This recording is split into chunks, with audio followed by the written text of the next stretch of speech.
నాకు ఓనర్‌షిప్ ఉన్న companies నాకుంటాయి.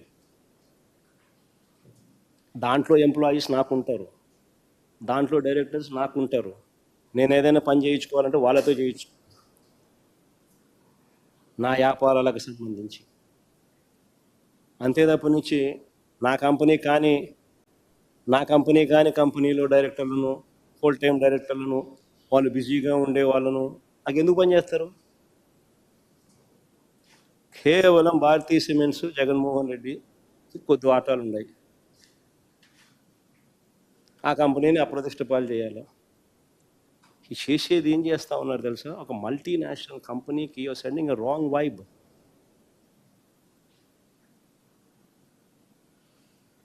It is fifth largest cement company in Europe. 12 దేశాల్లో వాళ్ళకు ఆపరేషన్స్ ఉన్నాయి. ఇప్పటికే జిందాన్లు బెదరగొట్టినారు. సజ్జన్ జిందాన్లు ఇప్పుడే బెదరగొట్టినారు. జత్వాని గిత్వాని అని చెప్పి అధికారులను అరెస్ట్ చేసి ఆ మనిషి వ్యాపారం చేయకోకుండా ఆంధ్ర రాష్ట్రం అంటే సార్ నమస్కారం పెట్టి ఎవరిని వ్యాపారం చేయొద్దని ఇప్పుడే సజ్జన్ జిందాల్ చెప్తా ఉన్నారు. అరబిందో వాళ్ళు ఇప్పటికీ నమస్కారం పెడతా ఉన్నారు చంద్రబాబు నాయుడు. షిప్పు సీజు అని చెప్పి ఇష్టం వచ్చినట్టుగా వాళ్ళ మీద ఆరోపణలు చేసి లాస్ట్కు షిప్పు పోయింది, సీజు పోయింది, బియ్యము పోయినాయి. వాళ్ళేమో చంద్రబాబు నాయుడు ఇప్పుడు ఆంధ్ర రాష్ట్రంలో ఉంటే నమస్కారం స్వామి వ్యాపారం చేయలేమంటారు. ఇప్పుడు నెక్స్ట్ వీళ్ళు ఈ మల్టీనేషనల్ కంపెనీ ఫ్రాన్స్లో one of the biggest companies, యూరోప్లో టాప్ 5 సిమెంట్ కంపెనీల్లో ఒకటి. వీళ్ళు ప్రపంచానికి చెప్తారు ఆంధ్ర రాష్ట్రం నమస్కారం స్వామి వీడి వ్యాపారాలే వద్దు అని.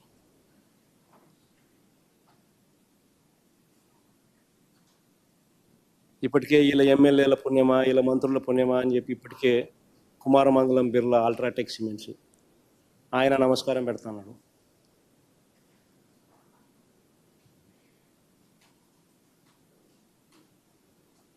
అసలు ఏదైనా మనం చేసే పనుల వల్ల పరిశ్రమలు రావాలా, వాళ్ళకు ప్రోత్సాహం ఇవ్వాలా.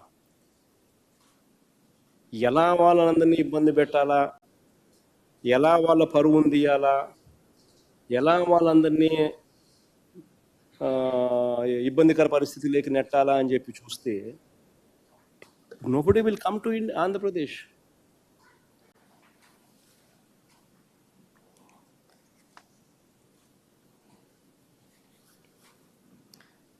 ధనంజయ రెడ్డి ఒక మచ్చలేని ఆఫీసర్, రిటైర్డ్ ఐఏఎస్, మచ్చలేని ఆఫీసర్. పాపం ఆయన కొడుకు పెళ్లి సంబంధాలు చూస్తున్నాడు, తీసుకొచ్చి ఆయన జైల్లో పెట్టారు. కృష్ణమోహన్ అన్న ఓ రిటైర్డ్ ఆర్డీఓ, ఓ మచ్చలేని ఆఫీసర్. ఆయన కూడా ఆయన కూతురుకు ఈ మధ్యకాలంలోనే పెళ్లి ఖాయమైంది.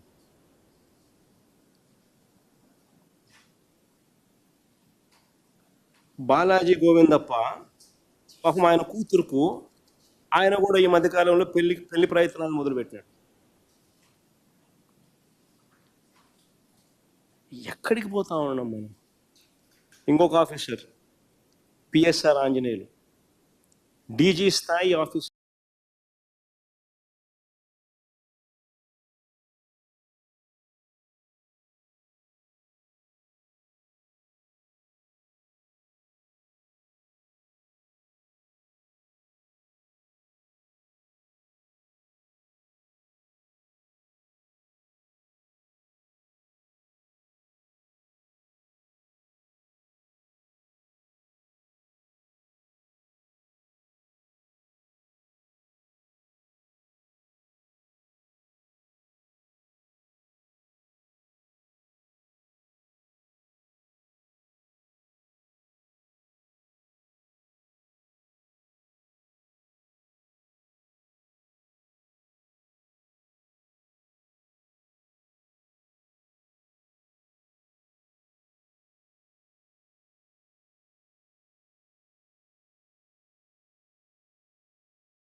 4380 షాపులకు పక్కనే ఇల్లీగల్గా పర్మిట్ రూములు పెట్టి నడిపినారు. 43,000 బెల్ట్ షాపులు నడిపినారు అప్పట్లో. ప్రతి వీధి చివర, ప్రతి గుడి చివర, ప్రతి గుడి పక్కన, ప్రతి బడి పక్కన. అక్కడ ఇప్పటి మాదిరిగానే ఎంఆర్పి కన్నా 20 రూపాయల నుంచి 30 రూపాయల రేటుకి ఎక్కువ రేటుకి అమ్మారు అప్పుడు కూడా. అప్పుడు కూడా ఇదే మాదిరిగానే ప్రైవేట్ కంపెనీలు, ప్రైవేట్ షాపులు, ఈయన మాఫియాలో భాగమైన ఈయన ప్రైవేట్ షాపుల సిండికేట్ ఈయనకు కావలసిన డిస్టిలరీలకు మేలు చేసే విధంగా వీళ్ళు ప్లేస్మెంట్ ఆఫ్ ఆర్డర్ చేసినారు. తనకు నచ్చిన డిస్టిలరీ నుంచే కొనుగోలు చేసేట్టుగా ఈ ప్రైవేట్ షాపుల తన మాఫియా చేత తనకు కావలసిన కంపెనీల చేత ఇండెంట్ ప్లేస్ చేయించినారు. తనకు కావలసిన కంపెనీలకే ఇండెంట్ ప్లేస్ చూపించినారు ఈ ప్రైవేట్ షాపుల చేత. తనకు కావలసిన కంపెనీలకి తాను ఇండెంట్ ప్లేస్ చేయించినందువలన 2015 నుంచి 19 మధ్యలో చంద్రబాబు నాయుడు గారు 5 కంపెనీలకు 69%, 5 కంపెనీలకు 69%, 5 కంపెనీస్ ఆర్డర్లు దక్కాయి. కొన్ని బ్రాండ్లకు మాత్రమే కృత్రిమ డిమాండ్ సృష్టించాడు, కొన్ని బ్రాండ్లకు మాత్రమే ఆర్టిఫిషియల్ డిమాండ్ సృష్టించినాడు. మొత్తం టైలర్ మేడ్ పద్ధతిలో ఈ వ్యవహారం అంతా నడిచింది. ఫర్దర్గా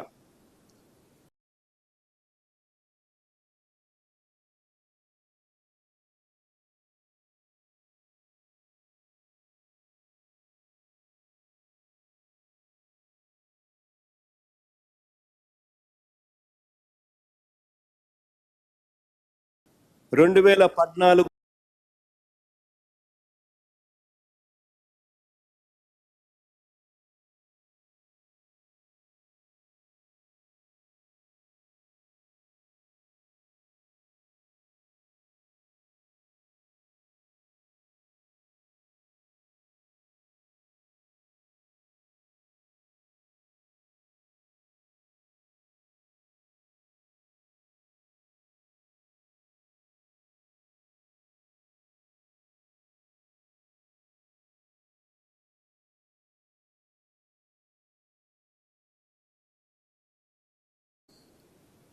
2014 నుంచి అమల్లో ఉన్న 2012 నుంచి అంతవరకు అమల్లో ఉన్న ప్రివిలేజ్